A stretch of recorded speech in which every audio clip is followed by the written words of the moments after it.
The cognitive dissonance that we're seeing among Gen Xers and elder millennials about Diddy and Jay-Z is because when they became popular, we were teenagers. Our prefrontal lobes were not properly developed yet. They were not fully developed yet. So we have this memory in our minds of how this music made us feel. We're understanding with those adolescent minds. But what we didn't realize, because we were so young and impressionable, is that black don't crack. And these dudes that looked like dudes we went to high school with were full grown men. Like, I don't think I'm 45 and, I'm part of the TRL generation, right? I remember moving to New York in 2001, and I was trying so hard to get noticed by TRL, to run into Diddy, get invited to one of his parties. I remember the 4040 opening, like it was a scene. And not once did I think these are grown men. Like, I don't think I fully processed what that even meant. All I knew was that I'm seeing these videos and their lifestyle looks amazing and I want to be a part of it. So I found myself getting frustrated with some of my peers that were very doubtful and unbelieving of these accusations, because I'm like, remember Aaliyah? Like, she and I are the same age. But for some reason, I knew R. Kelly was a grown ass man. For some reason, I was like, But there was something about Diddy and there was something about Jay-Z and the way they presented themselves that it just wasn't as overt to me and it just didn't click. And that's the point. When I look back at all those parties that I wanted to go to and how I wanted to be seen by these people and be part of that crowd, it breaks my heart. It really breaks my heart because I want to tell younger Zakia, like, girl, you are not missing a thing. You are not missing a thing. But my heart also breaks for the girls that were seemingly elevated only to be thrust into a nightmare because they were chosen to come into VIP, because they were chosen by the platinum award-winning recording artist and brought into that space that we were sold as being so exclusive and fun. I think we need to consider the fact that we have this memory planted in our minds from when we were a lot younger. And the cognitive dissonance is because, being an adult is overrated. Like, when you're young, all you want to do is be grown. And then when you get grown, you realize, like, oh shit, shit, shit, shit, shit, shit. So yeah, you get to do certain things, but for the most part, it's like just epiphany after epiphany, challenge after challenge, and you're the one that's in charge. So for a lot of us, the one thing that can take some of the pressure off is our playlist. And I say that as someone whose playlist has been destroyed. Destroyed. And the thing is, yeah, we always heard these whispers, but we never had proof. And we didn't have people that were ready to come forward yet. So it was like we would hear these accusations, but especially back then, before we could do things like record on our phones at a moment's notice, it was so, so very hard to get these stories out. Because the minute someone would say something, it would be like, oh, she's a hater. Oh, she's just jealous because of X, Y, and Z. But now we have text messages. Now we have voicemails that we can play. Now we can videotape people who are threatening and harassing us. Let's look at who these guys represent. I mean, they're not attractive at all, but they had a lot of money and they had a lot of swag. So you've got these guys who would never, never get the women that were in their videos, but they're showing the average looking dude that, hey, you can have this too. So I also think that average looking dudes that loved hip hop that came up around the time I came up, they are having a really hard time because now not only do they see it's all a sham, they see that the only way these men got these girls is to take them by force. They were selling a fantasy. They were selling an illusion. And what I want all you young women to do is just trust your gut, because I guarantee not damn one of y'all would have seen those dudes if they were just average dudes walking down the street and been like, yeah, I want to get with that guy. No, you wanted the experience, you wanted the lifestyle. But just know that when you see an average dude that came up from nowhere and all of a sudden has all this money, if they do not have grounded people that are on that same level to teach and mentor them, they're going to do the same thing. Nothing is for free. Nothing is for free. They scammed us and manipulated us into believing we weren't the prize and that they were. But the prize is a bunch of shit. The prize is lifetime trauma. The prize is probably SA, manipulation, and blackmail. So ladies, I'm just saying, like, all these places that you think you want to get into, if I could tell myself in my early 20s, like, you really don't even want to be in there anyway, because what they are doing to these women who are getting chosen, it's not for you. And I'm not going to say like God protected me, because then that would mean that God did not protect other people. I don't believe that at all.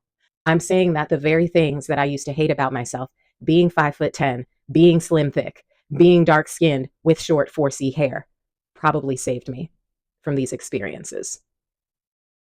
Everything done in the dark is coming out into the light. And fellow Gen Xers and elder millennials, take care of yourselves. Take care of yourselves, and also allow your inner child to grieve. Allow your inner child to grieve that time of life where you thought that this was the lifestyle you wanted. Let your inner child grieve, even if you never went to a Diddy party. There's something about the loss of innocence, especially for Black people. It's like, damn, we can't have nothing. We can't have shit. Not to mention the fact that I have always said, I remember back in junior high and high school when gangster rap was becoming popular, I would always say to people that were like coming down on Black people for being the rappers, I would always say to them like, but who gave them the record deal? It had to be somebody at the very top, right? They had to make a decision that they were going to put a lot of money into gangster rap, because what a lot of y'all don't remember is before we had like New Edition, we had all of these groups that were like crooning their hearts out, right? Crooning their hearts out, Boys to Men, dressed nicely. Boys to Men was giving you like urban preppy, like, yes, giving us Philly urban preppy. And you know, I love that coming from Downingtown myself. But I will never forget when things really shifted.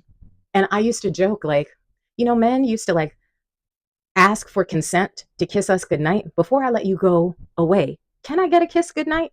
You know, Boys and Men was down on bended knee, right? People, they were in the rain begging for us to take them back. But all of a sudden things shifted. And I remember like, I was like, yo, anybody else notice that all these men are just telling us what to do in songs now? It was like, bend it over, shake. Like, you're telling me how to dance. You're demanding I drop it, bend it, shake it like a salt shaker, all of that. And we don't even realize that the tide is turning because the beat is so hot. They would do it little by little until we became desensitized. I don't blame poor Black kids that were offered an opportunity that would change the lives of themselves and their families. It's part of a whole system. And the guys that are at the top needed to promote this gangsta lifestyle. And the thing is, the label urban for Black music was not a thing. Like, that was something that they all of a sudden put on all Black music, which troubled me because I was like, I live in the suburbs. And I'm sure a lot of these artists also come to the suburbs too. So why does it have to be urban? Why can't it just be soul? Why can't it just be R&B? All of a sudden it's urban. There's a reason for that. It's like that scene in Devil Wears Prada where Meryl Streep breaks down the fact that the shade of blue that is being worn is something that they decided a long time ago. What I'm saying is, it's not just Diddy and Jay-Z. There are so many more powerful people involved. And this is just a premonition that I've had for decades now. And I never thought people would believe me. So I would kind of like talk to my friends about it, and they didn't really get what I was saying. So now as I'm seeing things come out, I'm like, yo, I was not wrong. My intuition was not wrong. It's all part of a larger system. And it's not to say that these men do not need to be under the jail for everything they did. But what I'm saying is, they're not the only ones. They're not the only ones involved. And also, I need y'all to stop being surprised about the NFL. They literally blackballed a man for using his platform in the right way. Ben Roethlisberger was still allowed to finish out his career, even though I went to Pitt. I was on the Pitt dance team. And I remember Jerome Bettis used to come on the sidelines, and he was so kind. Never a problem with him. Ben Roethlisberger did not have those same privileges for a reason. So even to see my alma mater the other day post something about how the volleyball team keeps winning and Ben Roethlisberger must be the lucky charm. Why is he allowed at a volleyball game with what the women are wearing? These are young women. I'm a college professor. These are children. And maybe y'all didn't know he used to be like that because that was something that the NFL swept under the rug. So why are y'all surprised that they are not going to break ties with Jay-Z? Do you know how many accused rapists and wife beaters line up on the field every Sunday and y'all cheer them on? You watch them every Sunday. You listen to them. So it's not just the NFL that needs to check themselves. They're doing what they've always done. And also because they're involved too. Wasn't it an NFL owner who bailed out Meek Mill? He didn't just do that out of the goodness of his heart. He wasn't a former football player. He wasn't a former football player. But all of a sudden, this white billionaire is bailing out rappers. It's all connected. It's all connected. And I need y'all to gird your loins because I know that more is coming out. I'm just going to say, if you have a friend who's intuitive, who says some shit that you're like, nah, that'll never happen. And then like decades later, it happens. Start listening to them, because a lot of the shit that I have written in my journals is happening right now. And I've been processing all of that. Like, yo, my intuition has been telling me about this. So those are my thoughts for the day.